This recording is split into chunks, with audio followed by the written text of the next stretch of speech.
자, 오늘 하이드베르크 의리문답 16줄 첫 번째고요.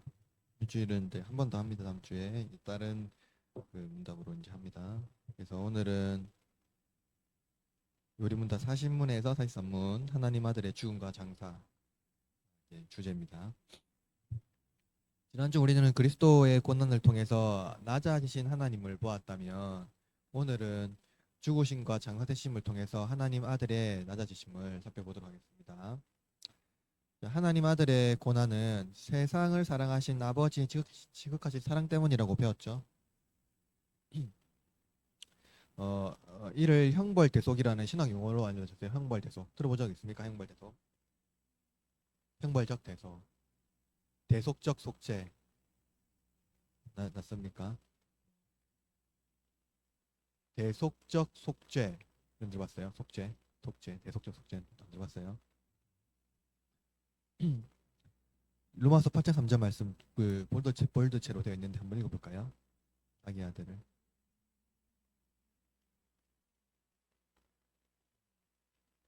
예수님이 제가 갑자기 우리 누구를 위하여 그 육신의 모양으로 보냈습니까? 누구를 위하여? 우리를 위하여죠. 우리를 위하여. 그죠? 그러니까 육신의 모양이라고 했을 때 여기서는 예수님은 죄가 없으신데 육신의 모양이 했을 때는 이제 죄 있는 모양입니다. 우리의 모양. 그죠? 그래서 육신의 죄를 어떻게 했습니까? 정했다고 말했죠. 그러니까 이게 형벌 대속입니다. 형벌 대속이란 그리스도께서 직접 처벌을 받으셨다는 점에서 형벌이고요. 그죠? 형벌이니까 형벌이 뭐예요? 여러분. 형벌이 뭐예요? 형벌. 뭐 그렇죠. 그 벌에 있으면 벌에 응당한 벌을 받는 거예요. 응당한 벌요. 딱 적합한 그에 맞는 응당한 벌요. 그래서 예수님이 뭔가 벌 받았던 점에서 형벌이고요. 그죠? 어 그리고 이제 뭡니까? 우리를 대신했기 때문에 뭡니까? 대속이라는 겁니다. 그죠? 이런 차원에서 대리적 속죄라고 말하기도 합니다. 그런데 사랑이신 하나님 아들이 그렇게 이제 여기서 이제 좀 질문이에요. 우리가 이제 형벌대속이라죠. 형벌대속.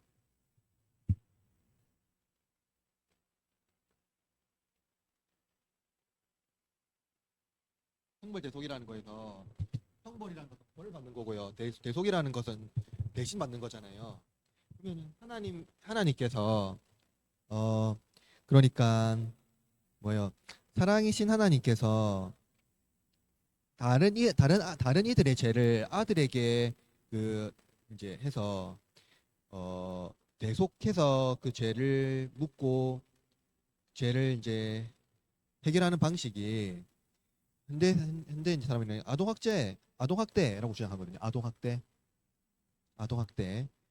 왜냐면은 이들은 형벌 대속 교리가 고통받는 자들의 고난에 참여하지 않고 희생을 강요하는 잘못된 교리라고 주장하는 거예요.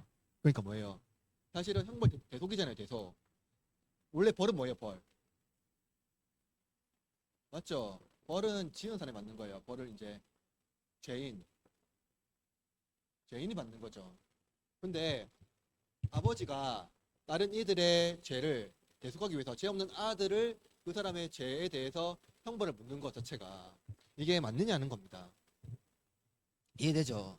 그래서 이것을 이제 어떤 이제 현대 신학자들은 어떤 자유주의 진영에 있는 신학자들은 아동학대 왜 그러냐면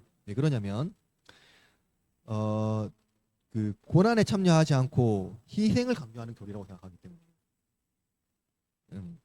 즉 자발적 희생의 순례자인 그리스도거든. 그 예수님은 자발적으로 희생에 참여했잖아요. 근데 희생하신 것을 미덕으로 삼아서 고통받는 자들이 스스로 고통을 감당하도록 고민한다는 겁니다. 그러나 이러한 교리는 성경이 말하는 바를 해석하는 것이 아니라 시대적 상황과 문화적 요소 틀 안에서 성경을 해석하는 거예요. 나아가 그리스도의 죽음과 우리의 죄책에 대하여 설명하지 못하고 문화적 차원에서 이해하고 있으므로 오히려 더 모순적이라 할 수 있습니다. 그렇다면 우리는 어떻게 형벌 대속을 이해해야 할까? 삼위일체 하나님은 피조물을 구원하실 계획을 삼위일체 간의 협의를 통해서 이루셨다는 겁니다. 그러니까 우리가 마치 아들은 동의하지 않는데 아버지가 아들을 내몰아서 아들 죽게 했다 이런 방식으로 이해하는 거잖아요. 동의하지 않는데. 근데 그게 아니라 우리가 삼위일체 하나님에 대해서 이해가 잘 모르거든요. 하나님의 속성과 그러면 어떻게 이 세상을 이렇게 지으시기 이전에 하나님이 어떻게 존재하는지 이것 자체 잘 모릅니다. 삼위일체. 그래서 우리가 삼위일체라는 성경에 있다 없다? 없다. 없다. 그러니까 우리가 하나님은 성부는 계시죠? 성자도 예수 계시죠? 성령도 계시단 말이에요. 이게 삼위잖아요. 근데 한 분이시단 말이에요. 이것을 용어로서 이해하기 위해서 삼위일체라는 용어를 만들어낸 거거든요. 근데 이 삼위일체 하나님이 피조물을 구원하실 때 서로 동의하지 않는 상태에서 구원하셨을까요? 아니에요. 삼위 간의 협의가 필요하거든요. 그죠? 협의 안에서 이루어졌다는 겁니다. 그래서 그 협의가 어떻게 이루어진지 알 수 없지만 그러나 알 수 있는 것은 성부가 성자를 통하여 우리를 구원하시는 것이 자신의 뜻이고요. 성자는 그 뜻에 순종하셨고 성령은 그 뜻을 이루는 것에 협력하신 거예요. 그러니까 이것이 어떻게 균형적으로 다 이루어지는 것에 대해서 우리가 정확 알 수 없지만 신학적으로 그리고 성경에서 말하는 방식으로는 알 수 있다는 겁니다. 따라서 피조물을 구원하시는 모든 일은 삼위 하나님의 계획이라는 겁니다. 십자가에 달리신 그리스도를 보고 그를 참 하나님의 아들이다라고 고백한 자가 바로 신자예요. 그죠? 그러니까 하나님은요, 하나님을 직접 자신이 누구 이거잖아요. 모세가 하나님 만났잖아요, 여러분. 떡기나무에서 하나님 만났잖아요. 내가 너를 보낸다 했잖아요. 내가 너를 통해서 이스라엘 백성을 보낸다 구원하실 거라 했잖아요. 근데 모세가 물어봐요. 근데 당신을 누구라고 부르냐며. 그냥 뭐라고 합니까? 하나님 그렇게 말하잖아요. 난 스스로 있는 자니라. 그래서 사실은 그게 해석이 안 돼요. 사실은 그냥 말씀 계시만 하시고 하는 건데, 그래서 하나님께서 자신을 구원하시고 자신을 완전히 계시하기 위해서 보내신 분이 누굽니까? 예, 예수님을 통해서 우리 하나님 알 수 있어요. 그죠? 그러니까 하나님이라는 이 존재 자체를 알려면은요 반드시 예수님을 봐야 돼요. 그러니까 하나님의 자신을 계시하는 방식이 누구냐면 그 십자가에 달리신 예수 그리스도거든요. 이해되죠? 그래서 예수님을 통과하지 아니하고는 누구도 하나님을 볼 수도 없고 만날 수도 없고 하나님을 경험할 수도 없다. 그래서 성부의 계획에 아들의 희생이 당한 것이 아니라는 점을 기억해야 됩니다. 오늘은 그리스도의 죽음과 장사가 성경에서 말하는 바가 무엇인지 살펴보고 그것이 우리에게 어떤 유익인지 볼 겁니다. 자, 사신문 읽어볼까요? 사신문 시작. 예, 계속해서 답 시작.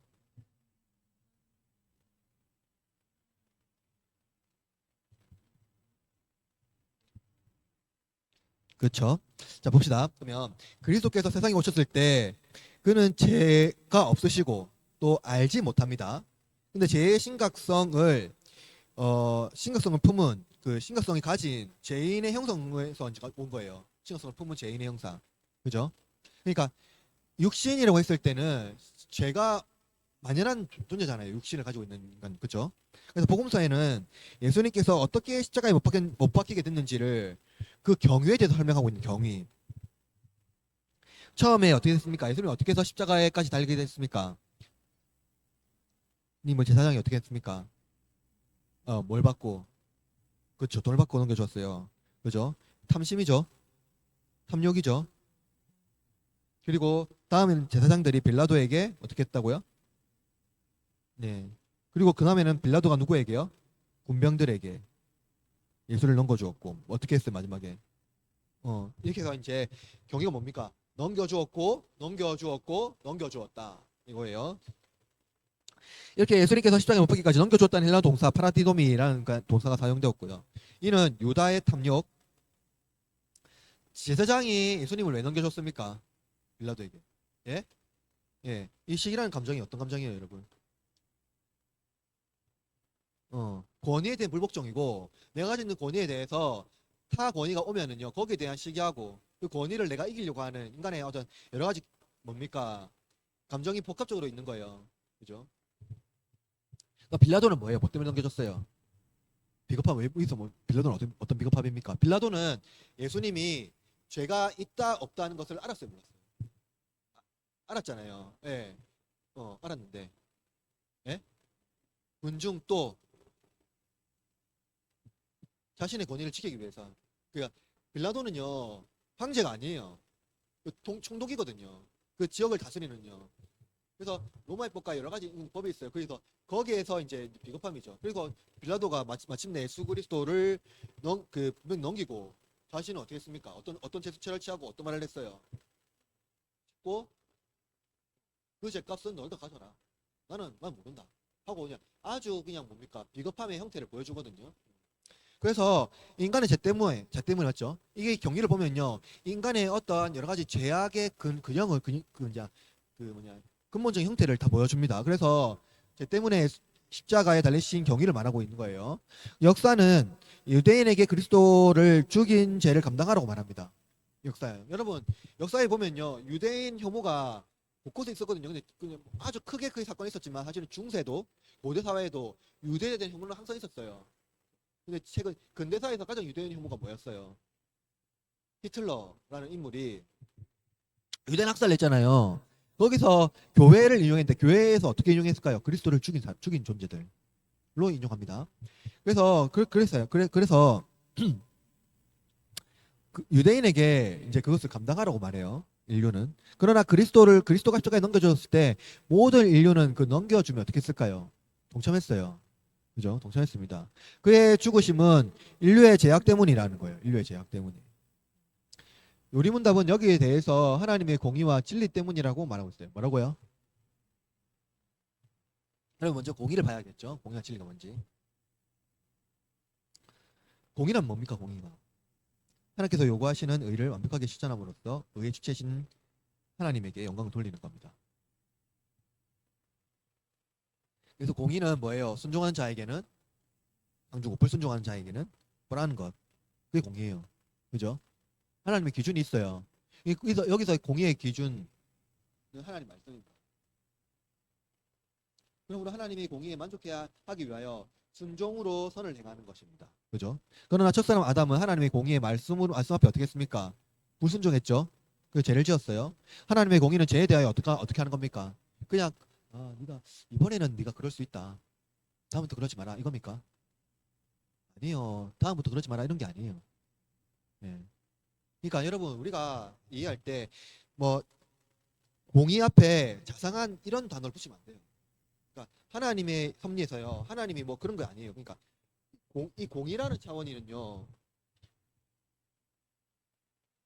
이 공의는요. 뭡니까? 그냥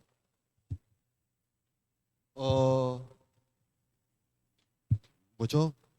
어떤 협의 혹은 이해 막 이러한 차원으로 이해할 수가 있는 게 아니에요. 그죠? 공의는 그런 게 아닙니다. 공의는 마땅하게 벌 받은 사람한테는 그에 상응한 벌을 주는 거고요. 형만 사람한테는 마땅하게 그 상을 주는 겁니다. 이게 공의예요. 그 기준이 아주 명확하게 딱 있는 거예요. 이게 하나님의 공의예요. 그럼 공의를 이루기 위해서 어떻게 합니까? 하나님을 만족하게 해야 돼요. 하나님을 충분히 만족하게 해야 됩니다. 그래서 뭐 해야 돼요? 순종해야 돼요. 하나님을 만족하기 위한 순종으로 선을 행하는 거예요. 그죠? 근데 아담이 실패했잖아요. 그래서 죄는 하나님의 형상으로 지음받은 인간이 죄의 형상이 되게 한다. 죄인은 그 자리에서 바로 형벌을 받아 멸망해야 합니다. 그죠? 죄를 지었을 때 바로 멸망해야 돼요. 근데 재밌는 얘기 드릴까요? 공이잖아요. 사실은 우리가 어떻게 생각하냐면요.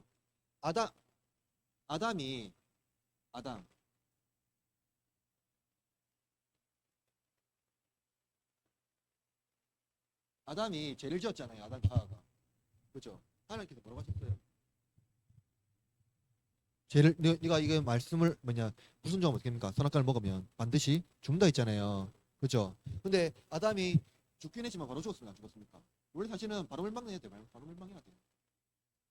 즉시 멸망해야 돼요. 즉시. 말씀했으니까요. 그 자리에서 즉시 멸망해야 돼요. 근데 어떻게 됐습니까? 자녀를 낳았어요? 안 낳았어요? 낳았잖아요. 살았잖아요. 예, 오래 살았고 어쨌든 죄성 상황이니까 죽었잖아요. 그럼 이것을 우리는 보면요. 하나님의 은혜로 보거든요. 바로 즉시로 멸망하지 않았습니까? 근데 진짜 은혜입니까? 사실 이걸 은혜로 보기가 어려워요. 사실 이겁니다. 그래서 죄인은 바로 그새 멸망당해야 돼요. 근데 하나님의 공의는 죄인들에게 마땅히 형벌을 주심으로써 하나님의 공의가 만족되길 원합니다. 그죠? 마땅히 벌을 받아야 되니까요. 하나님의 공의가 만족돼야 되거든요. 따라서 죄인에 대한 하나님의 공의는 죄인을 벌하시고 처절한 멸망으로만 보상될 수 있어요. 하나님의 공의가 멸망으로. 따라서 죄인에 대한 하나님의 공의는 죄인을 벌하시고 처절한 멸망은 보상될 수 있는데 처절한 멸망은 뭐예요? 죽는 거예요. 바울은 죄의 삭은 뭐라고요? 사망이다라고 했잖아요. 공의 개념은 죄인을 벌하시는 하나님의 거룩하심과 의로우심이라는 거예요. 죄인을 벌하신 하나님 거룩하신가 의로우신. 즉 공의란 두려움과 폭력성이 아니라 거룩함과 의로움이라는 하나님의 속성에 포함이 되는 겁니다.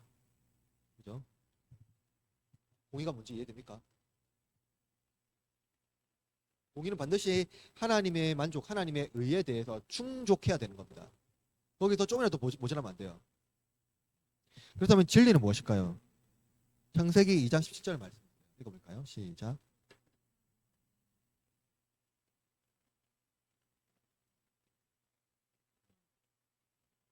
자, 하나님은 첫 사람 아담과 언약하셨죠. 언약하셨죠. 그 언약이 뭐예요? 순종하면 뭐예요?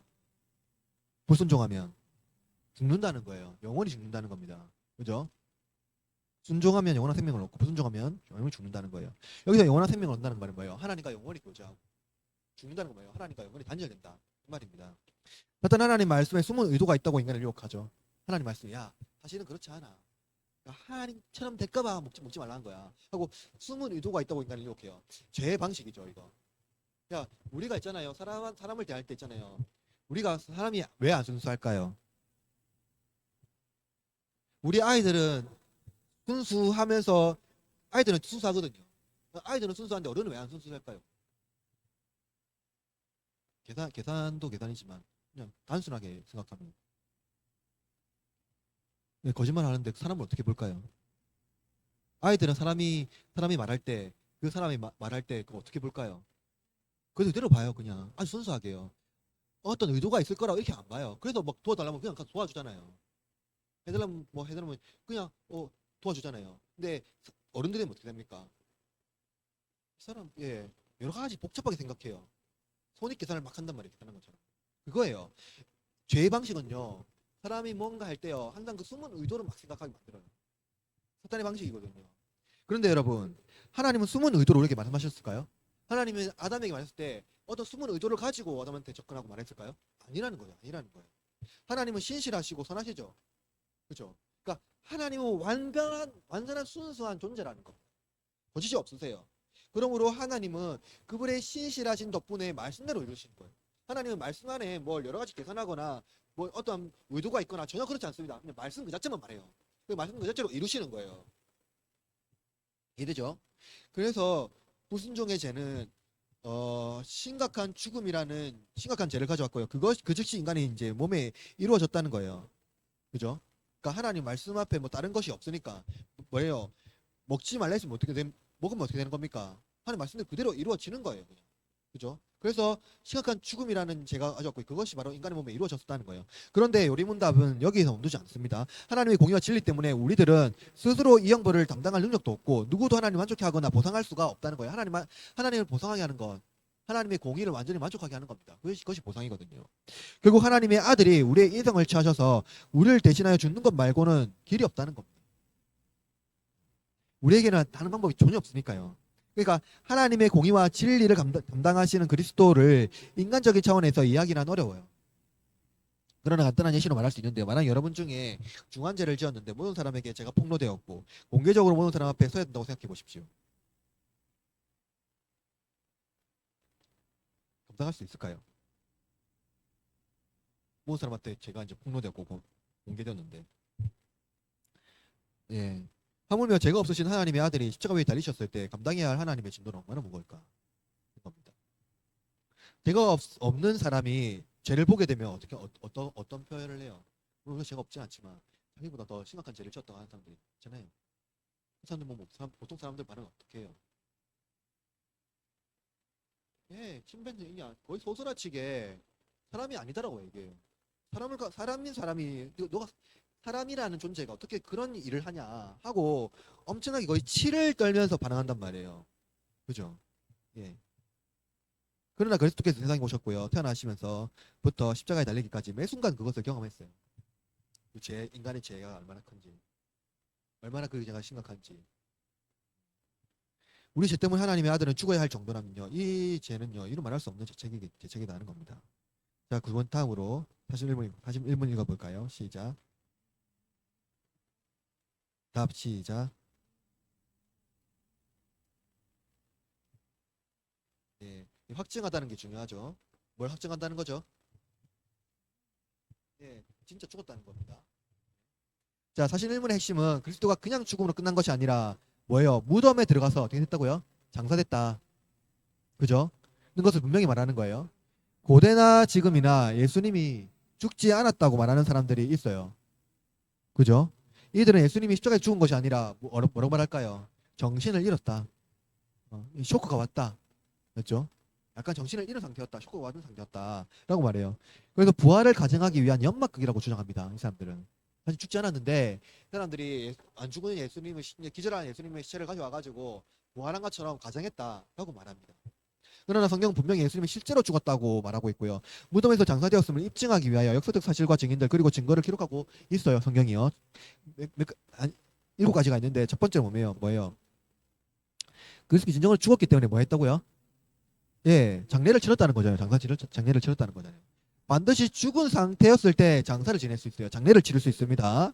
그리스도의 죽음에 관계되는 사실은 성경에 기록되어 있는데요. 그리스도가 죽으셨을 때 뭐에 찔리셨어요? 창에 찔리셨죠. 병사들이 찌는 창에요. 그래서 물과 피를 쏟으셨죠. 쏟으셨습니다. 그리고 죽으셨다는 것을 빌라도 또는 빌라도가 군병을 통해서 확인했어요. 군병을 통해서 진짜 죽은 거 맞냐 하고 확인을 했어요. 그죠? 확인을 했고 몸이 아니라 시체를 십자가에서 내렸어요. 그죠? 시체에 장사를 치르기 위하여 장례 순서에 따라 기름을 발랐고 세마포를 썼습니다. 그죠? 그 법에 따라서요. 예. 그러니까 시체를 이제 사지는 거예요. 둘째, 뭐예요? 그리스도의 죽으시고 장사되심은 낮아지심의 극치를 보여준다는 거예요. 그가 인간이 되심으로 낮아지셨죠. 내려오신 건 낮아지신 거예요. 최종적으로 낮아지신 장소는 십자가 그리고 무덤이라는 거예요. 즉 죄의 싹은 사망이라고 했는데 우리가 자초한 형벌과 저주를 담당하신 거예요. 죄의 삭슨 사망이라고 했잖아요. 죄의 값을 다 치르신 거죠.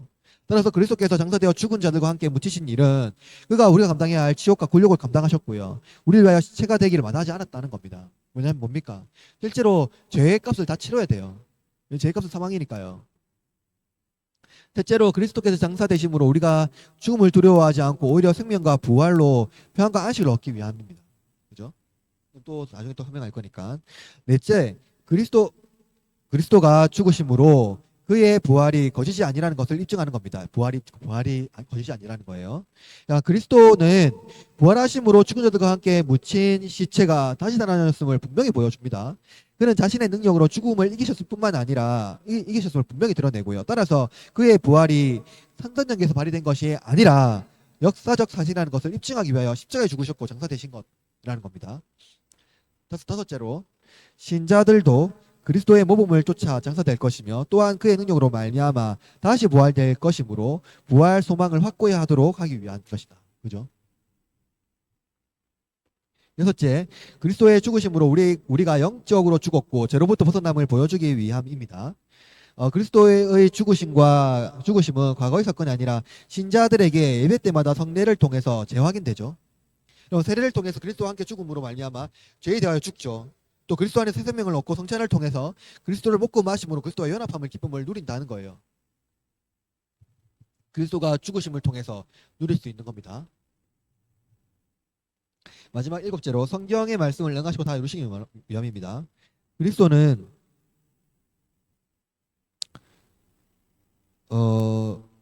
십자가에서 마지막 숨을 몰아내시며 뭐라고 말씀하셨죠? 네, 다 이뤘다고 말씀하셨죠. 십자가의 죽으심으로 선지자를 통하여 하신 모든 말씀을 어떻게 했습니까? 다 이루었습니다. 모든 예언의 말씀을 다 이루었다는 거예요. 그래서 그리스도께서 장사됐다는 것은 실제로 죽으셨다. 기절한 것이 아니고 실제로 죽으셨고 또 실제로 부활하신 것입니다. 죽으신 것입니다. 그래서 이제 장사됐다는 거예요. 자, 42문 읽어볼까요? 42문. 시작.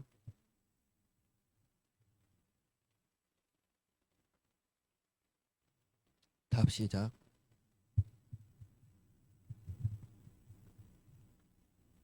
예. 42문의 질문은 이게 되게 재밌는데요. 그리스도께서 우리 모든 형벌 당하셨는데 이제 우리에게 남은 여죄가 없기 때문에 어, 죄의 값을 치르는 사망이 우리에게 여전히 발생한다는 건 모순이라는 거예요. 여러분, 예수님이 형벌 당했잖아요. 형벌 당했잖아요. 이 형벌은 뭐예요? 예수님이 당하신 이 형벌은 뭐예요? 십자가인데 그게 십자가인데 맞죠? 십자가니까 대속이죠, 대속. 대속. 누구의 대속이에요? 우리 인류, 인류의 제잖아요. 그죠? 그러면은 이거예요.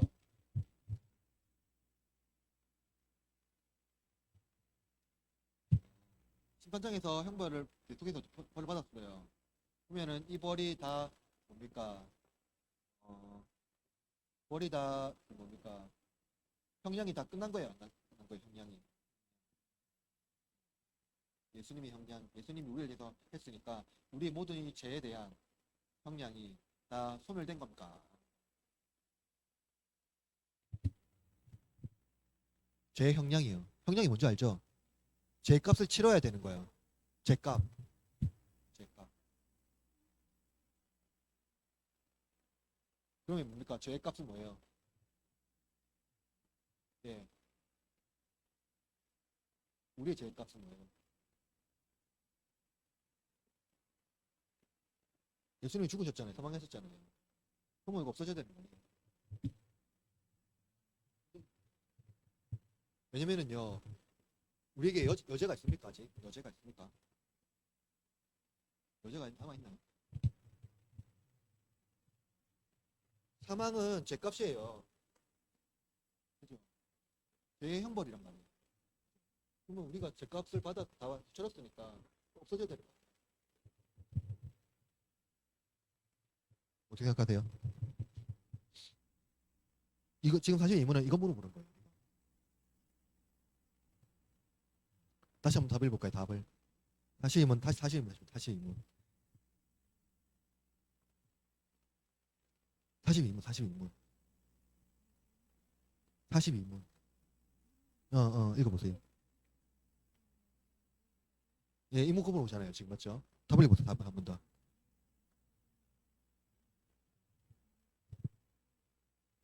예, 이거 무슨 말인지 이해됩니까? 봅시다. 그럼 봅시다. 자, 우리가 여죄가 남아있기 때문이가 아니라, 그러니까 무슨 말씀, 그건 보세요. 요리문답은 이에 대해서 예수님께서, 그리스도께서 우리의 모든 형벌을 감당하시더라도 죄에서 완전한, 자유해지는 것이 아니라는 거예요. 죄에서 완전히 자유해지는 것이 아니라는 거예요, 우리가. 그러니까 예수님께서 우리의 형벌을 당하셨고 죄에서 죽으셨지만 우리가 죄에서 완전히 자유해지는 것이 아니라는 거예요. 여러분 그림 1번 내가 그려 올려놓는데요. 이거 보세요. 어, 제가 이 그림은 많이 봤는데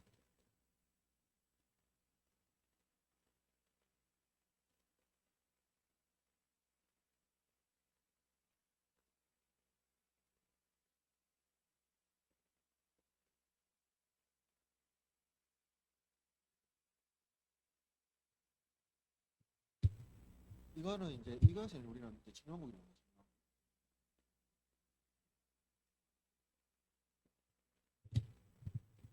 이미 아직 여러분 아마 이미 아직 많이 들었어요. 그게 이거예요. 천년왕국. 우리가 살고 있는 나라가 어떤 나라예요 지금? 천년왕국이 살고 있어요. 우리가 하나님 나라예요. 그런데 뭐예요? 이 천년왕국이 재림이 됐어요, 안 됐어요? 예, 그냥 이런 나라에 살고 있는 거예요. 이런 나라에. 그러니까 우리는 제 권세 아래에 있습니까? 없습니까?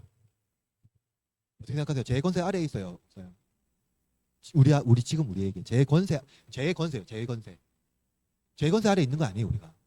아니에요. 제 권세 아래에 있는 것이 아니에요. 근데 우리는 뭡니까? 육체에 가지고 있어요, 육체를. 그죠? 육체의 장막이 있어요. 그 연약함이 있단 말이에요. 그죠? 그러니까 우리가 죄의 지배를 받는 존재는 아닙니다. 성령의 지배를 받아요. 그죠? 우리가 사탄의 말을 듣고 그 순종하는 사람이 아니라는 거죠.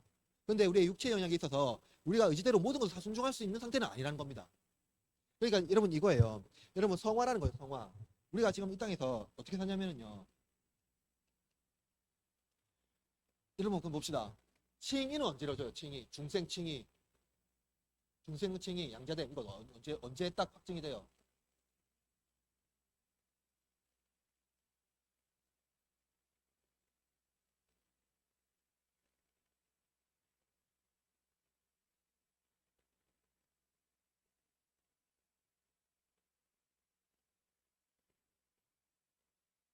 그러면 칭의 언제 돼요? 언제 돼요? 우리가 불신자였잖아요. 그럼 모태신앙이라도 이더라도 내가 예수 그리스도를 인격적으로 경험하고 만났을 때부터 신자가 되는 겁니다. 그죠? 예. 그러면 내가 진짜 예수 그리스도를 믿고 그걸 경험했을 때 어떻게 뭐가 일어납니까? 예, 칭의가 일어나요. 이쯤에 일어나거든요. 예. 그때부터 있잖아요. 우리가 삶의 계획에서 불신자는 항상 여기 머물러 있어요. 항상 여기서 또 여기로 못 올라가요. 올라갑니다. 그러면은 여기서부터 이게부터 이제 칭의죠, 칭의. 칭의고 여기서부터 이제 우리 이제 삶의 이제 죽음.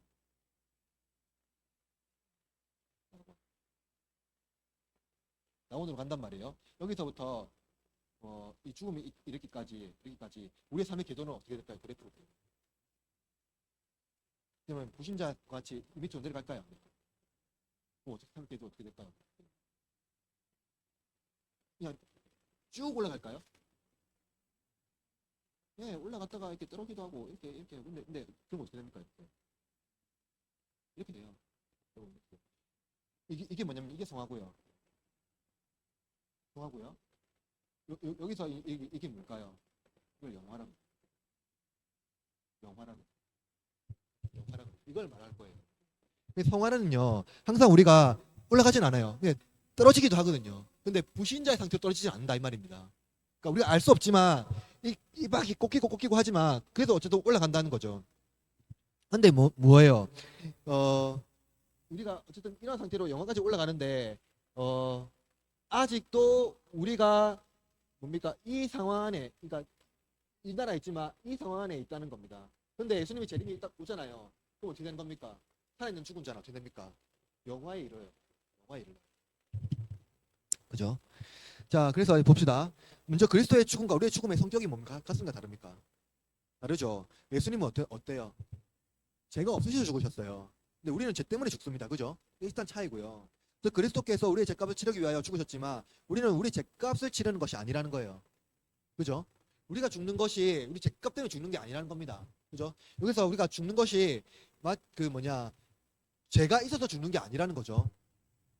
우리 문답은 이것을 먼저 가르치고 있는데요. 그것은 첫째로 죄 짓는 것을 그치고 둘째로 영생에 들어가는 거예요. 이거 두 가지 말해주고 있어요. 그러면 봅시다. 일단은 우리가 이미 아직 이 두 세대에 겹치는 시대에 살고 있어요. 이것은 육신의 죄가 있는 옛 시대 중에 그리스도께서 초림하심으로 하나님 나라가 임한 시대이지만 아직 완성되지 않은 시대라는 거예요. 즉 우리가 현 시대에서 오는 세대 중에 살고 있는 겁니다. 이해됩니까? 따라서 신자가 이는 죄가 여전히 육신의 장막에서 벗어나지 못하고 어느 정도 활동하고 있다는 것을 말해요. 죄의 지배를 받는 것하고 다른 겁니다. 따라서 신자가 죽음으로 죄를 짓는 것을 멈추는 것이 죽음으로서만 죄를 짓는 것이 멈추는 것입니다. 그죠? 죽음으로서만 죄 짓는 거 멈춰요. 그러니까 살아가면서는 여전히 죄 가운데 머물러 있어요. 그러니까 우리가 죄의 지배를 받는 것이 아니라 이 죄 육신의 장막 안에 머물러 있기 때문에 이 죄의 흔적이 남아 있다는 거죠. 자, 신자라도 이 세상에 사는 동안에 육체의 연약함 때문에 죄를 짓습니다. 근데 이것이 뭡니까? 여러분 의도적으로 죄를 짓는 겁니까? 내가 죄를 짓고 나쁜 짓을 누군가를 해하고 나 이득을 취하기 위해서 누군가에게 있는 것들을 빼앗으려고 하는 겁니까? 그렇게 죄를 짓나요? 네, 이거예요, 여러분. 내가 분명히 인지하고 알고 있는데 내가 이 죄를 해버리면 누군가를 해하거나 고통을 주거나 분명히 누군가가 심각한 어떤 고통을 당할 거다 하고 알면서도 그 죄를 짓습니까? 예, 그건 죄 지배 안에 있는 거예요. 그런 죄를 짓지 않습니다. 그러나 때로는 그 감정을 이기지 못해서 혹은 그 어떤 그 누구한테 해야 하지 않는데 내가 어떤 이득을 얻기 위해서 짓는 것들이 있어요. 근데 그것이 어떤 철저하게 타인을 해하거나 뭘 하기 위해서 하는 것이 아니라는 거죠. 그런 건 있어요. 이 때문에 괴로움을 겪게 됩니다. 신자는요. 그죠? 괴로움을 안 겪으면 이상한 거죠. 괴로움을 겪게 됩니다. 그죠? 신자는 세상에서 죄와 싸움을 살아가요. 그래서요. 그러나 죽으면 죄와 싸우는 일이 어떻게 됩니까? 끝나요. 죄가 끝나고 영화에 이릅니다. 근데 여러분, 불신자는 죄와 싸우는 일이 끝날까요? 아니요. 불신자는 영원히 죄와 싸워야 돼요. 영원히 죄 가운데 있어야 돼요. 죄가 제거되고 완전한 순결 상태에 이르게 되는 거예요. 신자는 영화의 상태에 이르게 되면. 그죠? 그러므로 그러므로 그리스도의 공로 덕분에 하나님이 거룩한 앞에 흠이 없는 사람으로 서게 된 겁니다. 언제요? 영화가 될 때. 이때가 있잖아요. 예수님이 재림 이전에도 다름없어요. 우리가 하나님 나라에 살면서 죽게 되면은요, 우리가 어디 갑니까?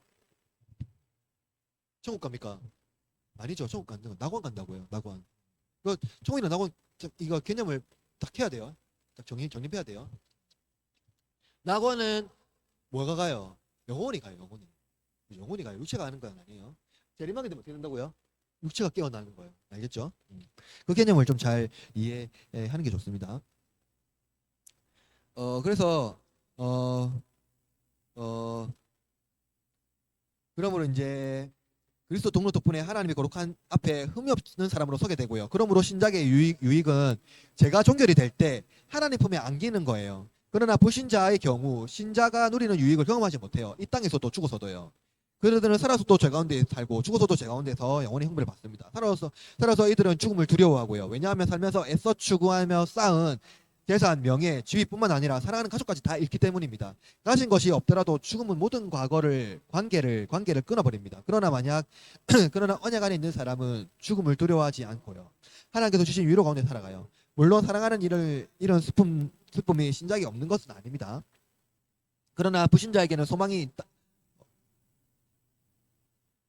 불신자에게 없는 소망이 있다는 측면에서 위로를 얻죠. 무슨 차이인지 알겠죠?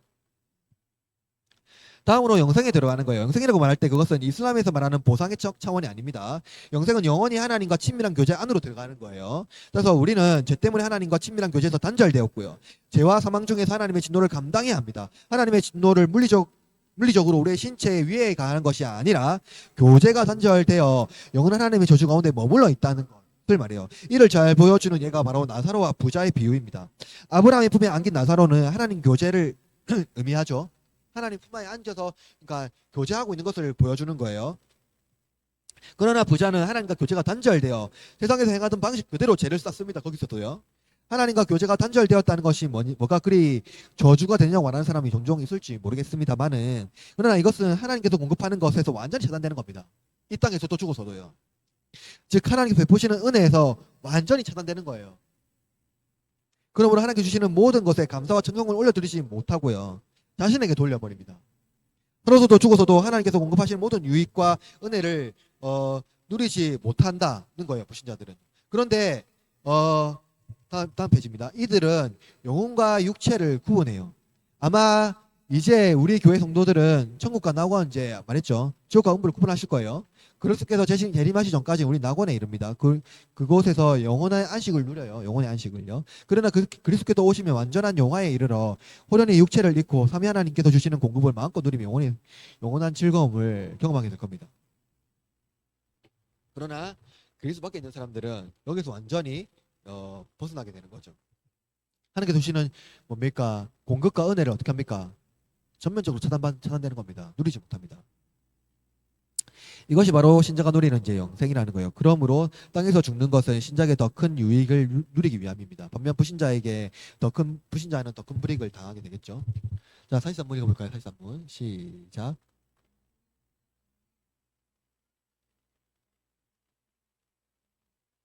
답.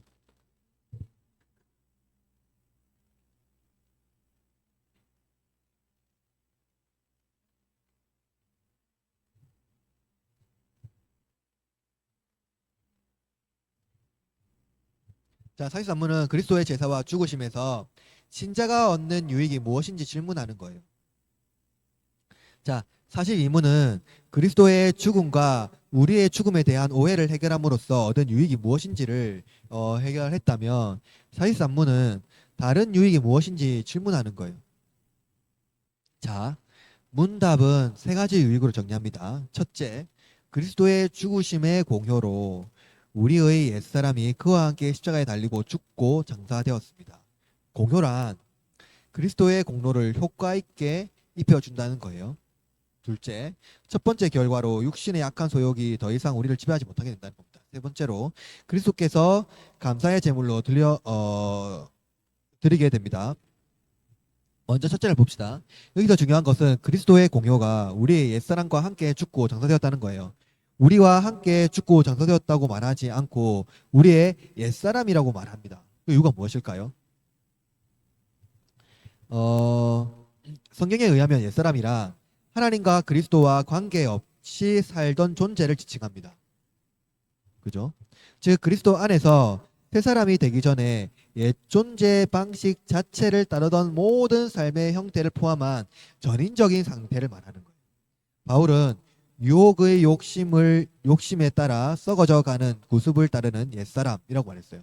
그죠? 유혹의 욕심을 따라. 그러므로 옛사람은 육신의 정욕이 이끄는 대로 살아가는 사람을 말해요. 바울은 옛사람과 새사람을 대조하여 설명하죠. 이것은 우리가 옛사람과 새사람 사이 공존하는 무엇인가 있다는 것이 아니에요.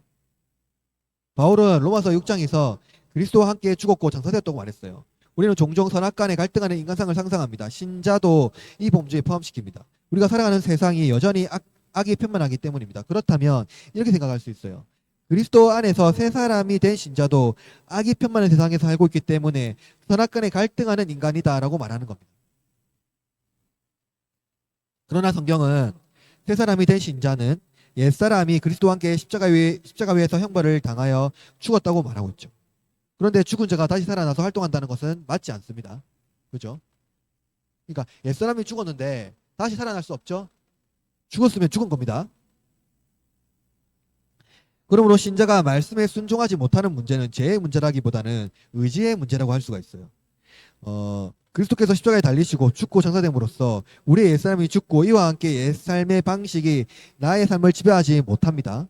신자가 된 후에도 옛사람의 삶의 방식이 편한 사람은 없을 거예요. 죄가 죽었기 때문이죠. 그러나 죄의 흔적이 남아있는 이유는 육신의 연약함이 우리 중에 있기 때문입니다. 둘째로 육신의 악한 소욕이 신자를 지배하지 못합니다. 이것은 첫 번째 결과로서 나타난 소극적인 유익입니다. 새 신자가 된 신자는 더 이상 죄와 관련된 사람이 아니죠. 의롭다함을 얻었기 때문에 또다시 죄를 씻어야 할 이유가 없기 때문입니다. 그리스도 안에서 새 사람이 된 사람은 죄 때문에 형벌을 받지 않죠. 여러분의 여죄가 있습니까? 없어요. 다시 또 씻음 받아야 됩니까? 없습니다. 쉽게 말하면 그리스도의 형벌은 완전하기 때문에 그리스도 안에 속한 사람은 여죄가 없다는 거예요. 따라서 그리스도의 제사는 우리의 과거, 현재, 미래 모든 죄에 대한 형벌을 다 받으신 겁니다. 그러므로 참된 신자는 죄에 대한 형벌을 두려워해서는 안 돼요. 두려워하지 않기 때문에 죄를 쌓아도 된다는 말은 아닙니다. 참된 신자가 죄에 대한 형벌을 두려워하지 않는 것은 더 이상 죄와 관련된 존재가 아니기 때문이에요. 이것은 신자에게 주는 유익이 육체의 악한 소욕, 즉 자기 영광을 위하여 하나님의 영광을 빼앗는 것이 원칙적으로 허용되지 않는다는 겁니다. 참된 신자에게는. 죄란 인습적으로 인간을 괴멸시키는 반복적 형태입니다. 죄를 알면서 그 가운데 머물러 있는 존재는 신자가 아닙니다. 죄를 인식하는 순간 신자는 어떻게 합니까? 회개하고 다시 그 죄를 범하지 않습니다. 신자는 부패한 육신 때문에 종종 악에게 지는 경우가 발생하지만 궁극적으로 악에게 승리합니다. 성령이 미워하는 일을 하지 않기 때문이죠.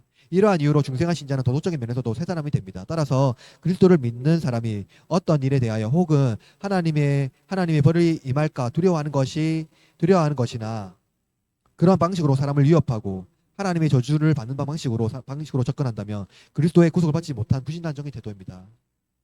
정확히 말하면 신자가 아닙니다. 신자는 갈등하는 인간이 아니라 연약한 인간입니다.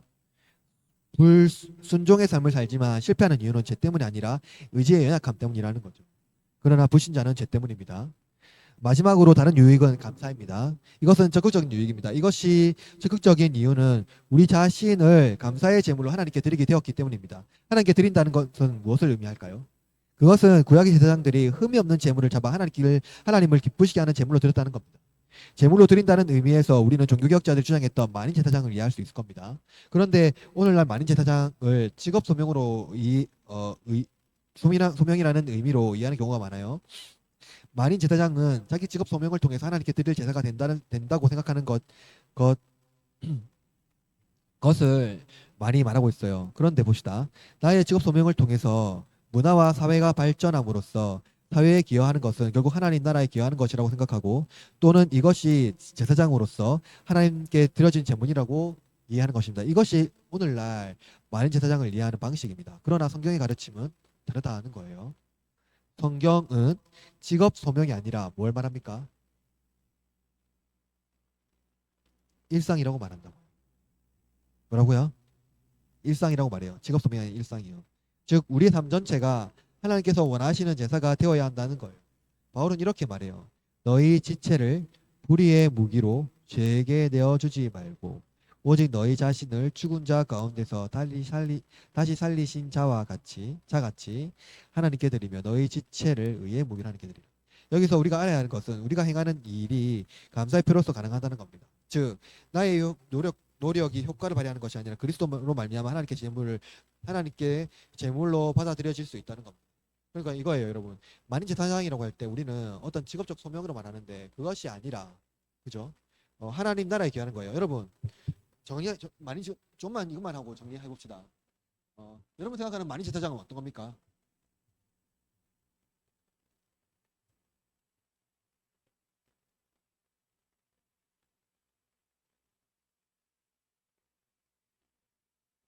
이거 많이 들어봤잖아요.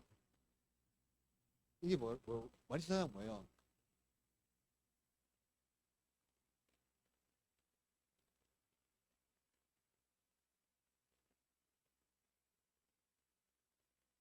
제사장이라는 거예요. 그럼 이 제사장이라고 했을 때, 뭡니까? 종교적이죠, 종교적. 예배. 이런 거잖아요. 근데 만인이라고 했을 때는 어떻게 합니까? 다 성직자가 될 수 없잖아요. 그죠? 그러면 뭐예요? 이 만인이라고 붙었을 때는 사람들 어떻게 해석합니까? 다 성직자가 될 수 없으니까. 성직이 다 안 되잖아요. 1번 뭐라고요? 1번 직업이 뭐라고요? 성직이라고 보는 거예요. 그런데 이것이 성경에서 말하는 방식이라고요? 이라는 거예요. 아닙니다. 이거 오해하시면 안 돼요. 예. 예배에 관한 것이긴 한데 여기서 핵심은 뭐예요? 여러분 직업 있잖아요. 직업이 반드시 문화, 아, 그리고 또 사회 발전하죠. 여러분 직업을 통해서 사회에 기여하잖아요. 문화에 기여하잖아요. 기술에 기여하잖아요. 의료에 기여하고 사람을 발전시키잖아요. 발전하잖아요. 그럼 반드시 이것이 이해가 됩니까? 선이 됩니까? 의와 선이 됩니까?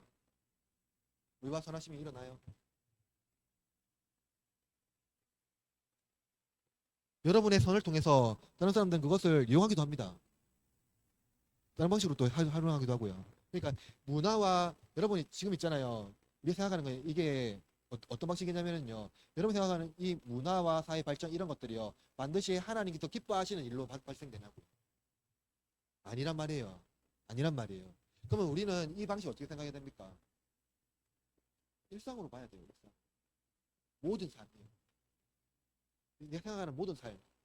그걸 통해서 하나님을 기쁘시게 하고 하나님을 즐거워하는 방식이에요. 근데 그것은요.